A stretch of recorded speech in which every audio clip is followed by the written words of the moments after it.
પ્રધાનજી વલ્લભીપુરના મહારાજાને જઈને મારા આગમનની જાણ કરો. હું છે આપા હું ક્યાંથી આવો સામાજી રામણ નામ જોડો ક્યાં જા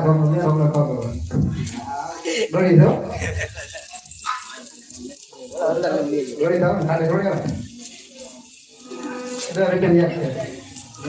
હા બોલો સેવા રજવાડામાં બોલે કોણ છે મહારાજ કેમ ક્યાં લાગે હા ક્યાં લાગે શું લાગે તમને ખબર મને થોડી ખબર તો થોડા એમ કહું તને હા વખત તો જાતો આનો મારતા વલ્લભીપુર નરેશ છે એને કે ભાવનગર આટા ગોઈને મળવા માંગે છે મોટો ભાઈ આ મોટા ભાઈ જ છે મહારાજ ભાવનગરના ઘડી મળવા માંગે છે. અરે પ્રધાનજી ભાવનગરના રાજા તો આપણા પ્રભુ કહેવાય.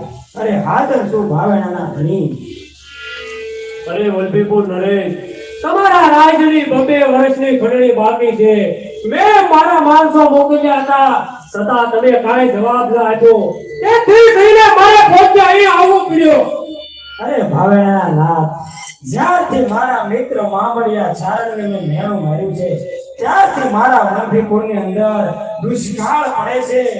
જ્યારે મારા વલ્લભીપુરની પ્રજા મને કરણી નથી ભરી શકતી તો હું તમને કરણી ક્યાંથી ભરી શકવાનો હતો. માટે સારું વર્ષ થશે તો અમે તમારી કરણી ભરી આપીશું. તમારામાં જો કરણી ભરવાની તાકાત ન હોય તો યુદ્ધ કરવા માટે તૈયાર થાઓ. તો હું પણ એક રાજપૂતનું સંતાન છું. માટે લડવા તૈયાર થાઓ. તૈયાર થાઓ. તૈયાર થાઓ. અરે પ્રધાનજી આવો સાચી નાખો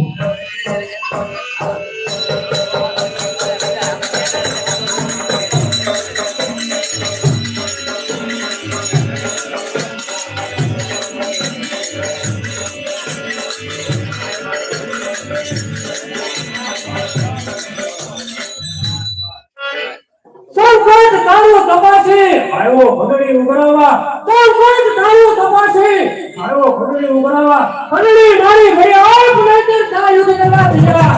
હે મર્દ હો તો મર્દ તેરો મર્દો રાખો વીર તને વાક્યમાં ફેરવીને નાખો.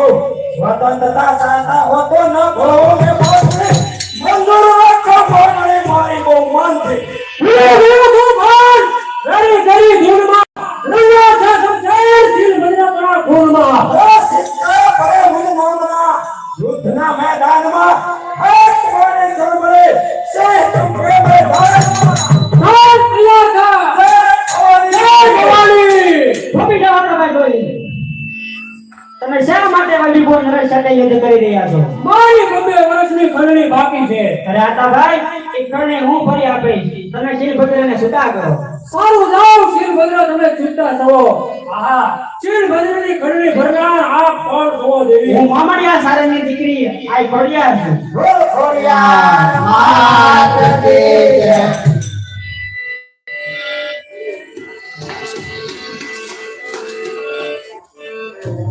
અરે પ્રધાનજી મેં મારે કાને વાત સાંભળી છે કે મામડિયા સારંગના ઘેરે કોઈ મહાન પ્રતાપી દીકરી અવતાર ધારણ કર્યો છે. માટે તમે મારો રથ મામડિયા સારંગના આંગણે લઈ ચાલો. જય મહારાજની આજ્ઞા.